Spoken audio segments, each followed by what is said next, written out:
Hello friends, how are you? Welcome to Indira civil services with Anuj Patel. हम लोग बात कर रहे हैं करंट अफेयर्स की श्रृंखला में। तो आप देखेंगे आज के करंट का टॉपिक है mountains to mangrove, a journey of 1000 kilometre.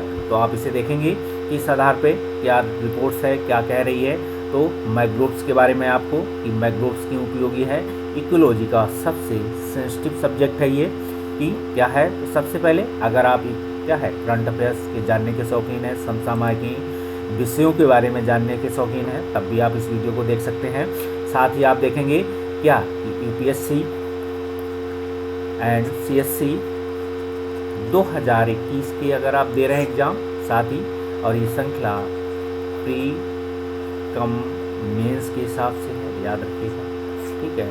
और यूपी पीसीएस 2021 के संदर्भ में, ठीक, दोनों आप प्री कम मेंस के हिसाब से करंट अफेयर्स तैयार करें, बेटर रहता है आपके लिए। साथ ही अदर स्टेट के संदर्भ में भी आप इसे देख सकते हैं। अदर स्टेट का मतलब है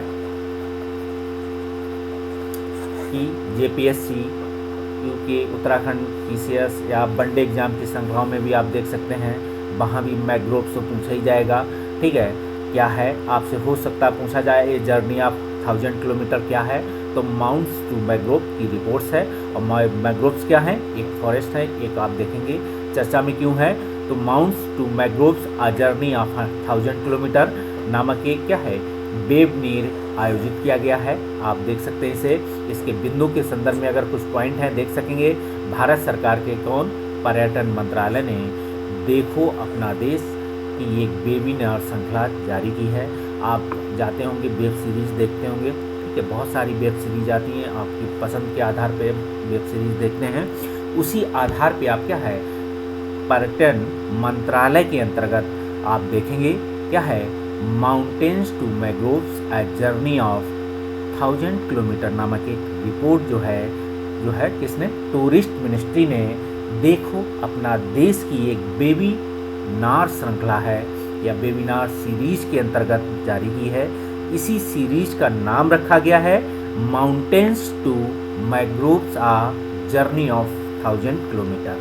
तो आप इसे देख सकते हैं इस संदर्भ में। और आप देखेंगे इस वेबिनार में पर्वतों से मैग्रोव तक के 100 किलोमीटर की यात्रा को दो सबसे क्या होंगे सुगम राज्य।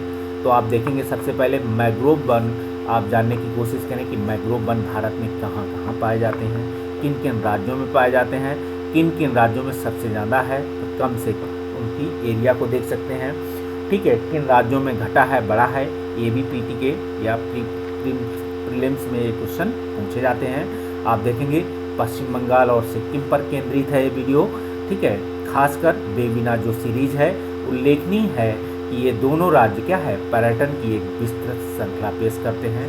क्योंकि क्या है आप जाएंगे जिसमें क्या होगा साहसिक, आध्यात्मिकता, विरासत, वन्य जीवन जैसे कई अन्य विशेषताएं हैं। तो आप देखेंगे इसमें क्या है एडवेंचर शामिल किया गया है, आपको आध्यात्मिकता को शामिल किया गया है, ठीक है, पीसफुल आपके माइंड के लिए।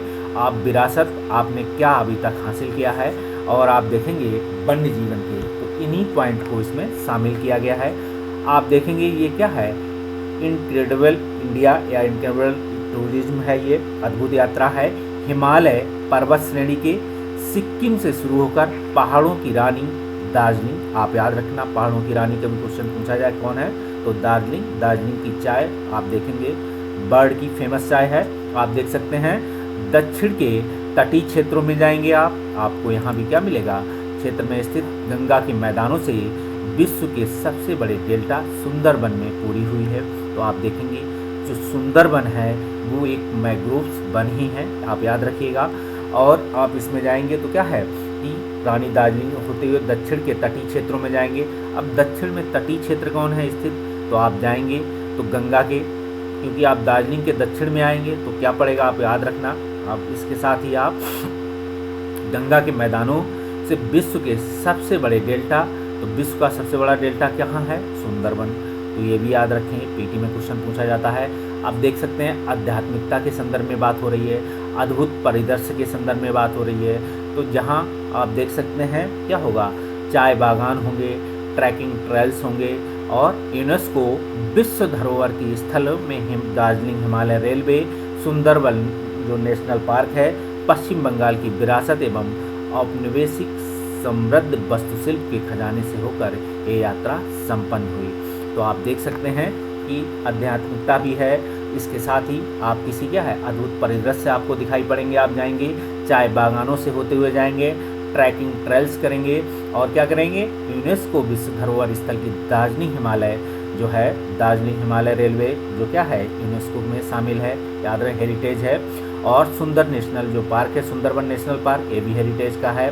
तो आप देखेंगे पश्चिम बंगाल की जो विरासत होते हुए क्या होगा, ये सभी आपको दिखाई पड़ेंगे। औपनिवेशिक समृद्धि वास्तुशिल्प आप देखेंगे जो है, क्राफ्ट कल्चर जो है के खजाने से होकर यात्रा संपन्न हुई। और किसने शुरू की थी यात्रा, देखो भारत पर्यटन मंत्रालय ने शुरू की हुई थी। इसके साथ ही आप देखेंगे सिक्किम राज्य में क्या है, प्राकृतिक विपुलता। तो सिक्किम राज्य को क्या है आप देखेंगे, इसे क्या कहता है, इसे बटरफ्लाई स्टेट भी आप जाएंगे, सिक्किम हुआ, कर्नाटका का एक है, आप बहुत सारे क्या, एक बटरफ्लाई क्या है, बटरफ्लाई एक पार्क भी स्थापित है, किस राज्य में है ध्यान रखिएगा, बताइएगा आप हमको भी। तो भारत का सिक्किम राज्य को प्राकृतिक रूप से काफ़ी धनी और विपुल माना गया है। आप देखोगे ऑर्गेनिक स्टेट के रूप में सिक्किम राज्य को माना गया है, याद रखिएगा। इसमें विश्व का तीसरा सबसे ऊंचा शानदार पर्वत कंचनजंगा, ठीक है। और भारत की सबसे, अगर आपसे क्वेश्चन और भी है ज्योग्राफी में, भारत की सबसे ऊंची चोटी कौन सी है, ठीक है, भारतीय हिमालय की सबसे ऊंची चोटी कौन सी है, याद रखिएगा। तो यही आएगा नाम, याद रखिएगा। और ये विश्व का तीसरा है, ठीक है, हिमालय K2। तो आप जाएंगे तो इस तरीके से आपको अलग अलग नाम है। तो जो आप K2 का नाम देखते हैं तो ये क्या भारतीय हिमालय है या किसी अन्य हिस्से का नाम है, आप इसे चेक कीजिएगा, ठीक है। पश्चिमी हिमालय और डिफरेंट बिटवीन किसके, पश्चिमी हिमालय और ईस्टर्न हिमालय के बीच में डिफरेंस कीजिएगा, दोनों में क्या अंतर है, आपको बेहतरीन जानकारी और उपलब्ध होंगी। आप देखेंगे फूलों की अल्पाइन घास के मैदान आपको यहाँ दिखाई पड़ेंगे, पहाड़ी दिखाई पड़ेंगी, झीलें शामिल हैं, इन सभी को इसमें शामिल किया गया है। सिक्किम के प्रसिद्ध पर्यटन स्थलों में जाएंगे तो सिक्किम के जो पर्यटन स्थल हैं, ये राज्य की राजधानी आप जाएंगे तो आपको गंगटोक, पेलिंग, चाहू जो है, लाचुंग और लाचेन, ये दर्रे भी हैं, लाचुंग और लाचेन। सिक्किम में कौन कौन से और दर्रे हैं आप ये भी याद रखें। और यमथुंग नाथुला दर्रा, आप इसे भली बात परिचित होंगे।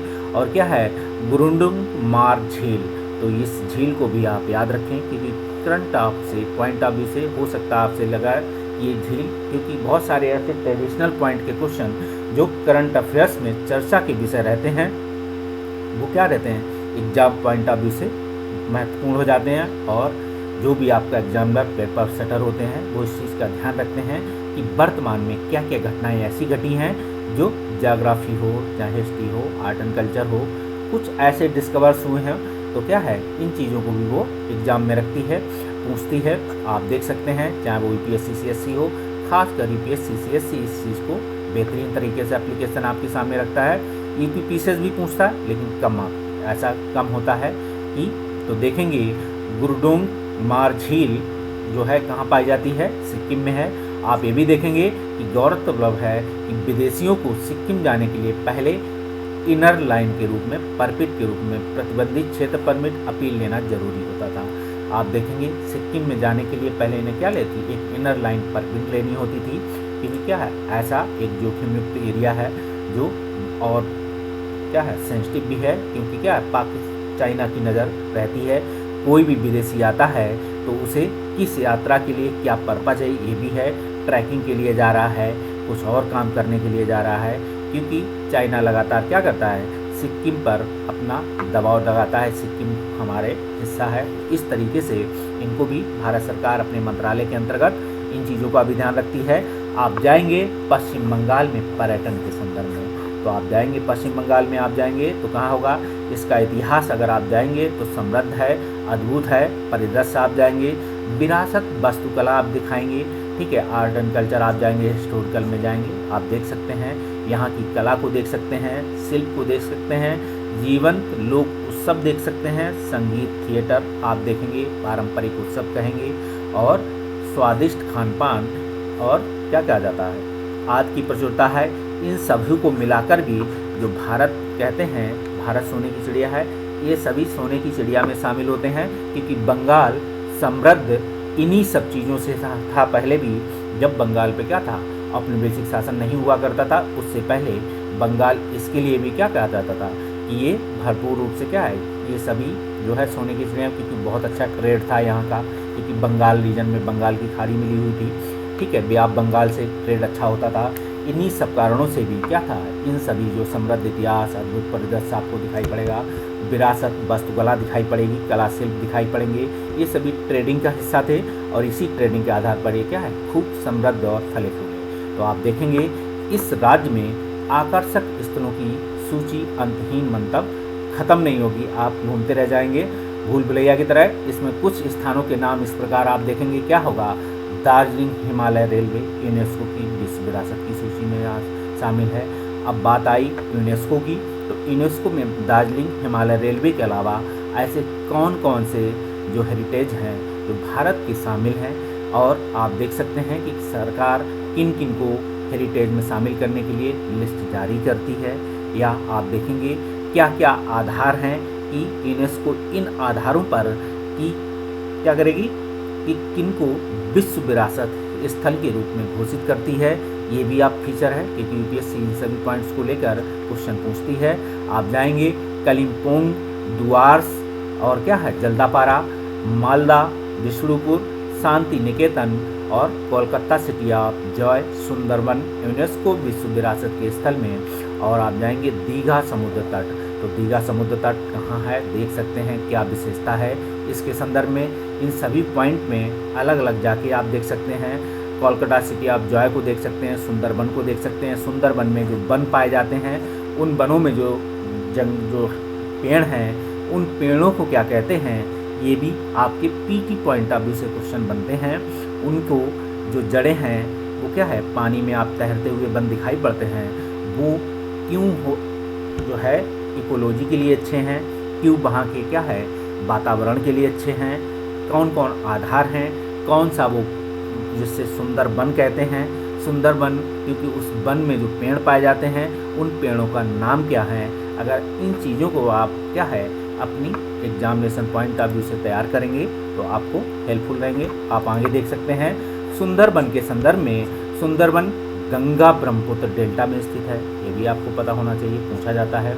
यह एक क्या है, दलदली वन क्षेत्र है, ठीक। और आप ये भी देखेंगे भारत में तो दलदली वन क्षेत्र है, तो भारत में जितने वन पाए गए हैं सुंदरबन, क्या वहाँ दलदली क्षेत्र है? ऐसा आप देखिए कि भारत में जहाँ जहाँ कहाँ कहाँ कि सिर्फ बंगाल में ही पाए जाते हैं, कि गुजरात में भी पाए जाते हैं, गोवा में भी हैं, कि महाराष्ट्र में भी हैं, कि आंध्रा उड़ीसा नीचे की रीजन में है, उत्तरी सरकार, नॉर्थ सरकार और क्या है कोरोमंडल तक के आसपास हैं, केरला के आसपास हैं, क्या अंडमान में पाए जाते हैं दलदली ये सुंदरबन, या उनको किसी और नाम से जाना जाता है। इन सभी को भी आप ढूंढ सकते हैं। तो क्या होगा, ये भारत, पश्चिम बंगाल और बांग्लादेश दोनों देशों में क्या है विस्तृत है। जो सुंदरबन हिस्सा है तो आप जाएंगे दोनों सुंदरबन को, यहाँ के जंगलों में पाए जाने वाली क्या है सुंदरी नामक वृक्षों के कारण प्रसिद्ध है। सुंदरबन इसे क्यों कहा गया है, सुंदरबन में जो लकड़ी या जो वृक्ष पाए जाते हैं इन्हें क्या बोला जाता है, क्या बोला जाता है, सुंदरी नामक वृक्ष बोला जाता है, और इन्हीं के कारण इनका नाम सुंदरबन पड़ा। भारत के पश्चिम बंगाल राज्य के क्षेत्र में स्थित सुंदरबन को यूनेस्को द्वारा विश्व धरोहर स्थल बर्ड हेरिटेज साइट के रूप में घोषित किया गया है। ये क्वेश्चन आपसे पूछा जा सकता है। फिर से और जानेंगे अगर सुंदरबन के बारे में, तो देख सकते हैं कि सुंदरबन जो है जैव विविधता की दृष्टि से काफ़ी संपन्न है। हम जानते हैं इसको रॉयल ऑफ टाइगर के प्राकृतिक आवास के रूप में भी जानते हैं। तो सुंदरबन को क्या होगा, जैव विविधता की दृष्टि से, क्योंकि सुंदरबन जहाँ भी सुंदरबन पाए जाते होंगे वो बायोडाइवर्सिटी से क्या होंगे संपन्न होंगे, इकोलॉजी के लिए अच्छे होंगे, ठीक है। वहाँ की जो साफ़ सफाई में वो योगदान देते हैं, कैसे देते हैं ये भी आप जान सकते हैं, ठीक है।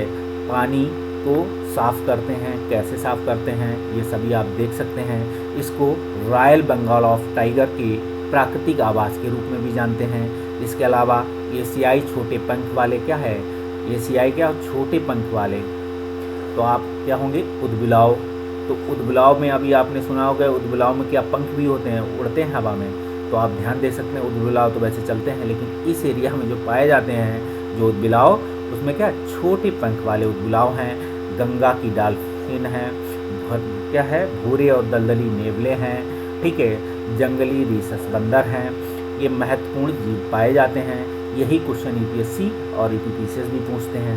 इसके बाद आप देखेंगे भारत सरकार द्वारा क्या होगा, 1973 में सुंदरबन को टाइगर्स रिजर्व घोषित करता है किस तरह, ठीक है।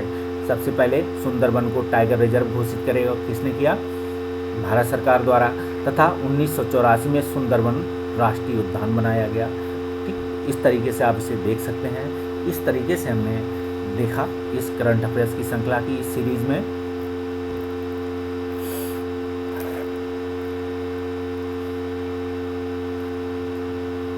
Mounts to mangrove a journey of 1000 kilometre, और ये जो है वो पर्यटन मंत्रालय द्वारा देखा है, जारी किया गया था। देखो अपना देश, तो आप भी इसके द्वारा अपने देश को देखें और जानें।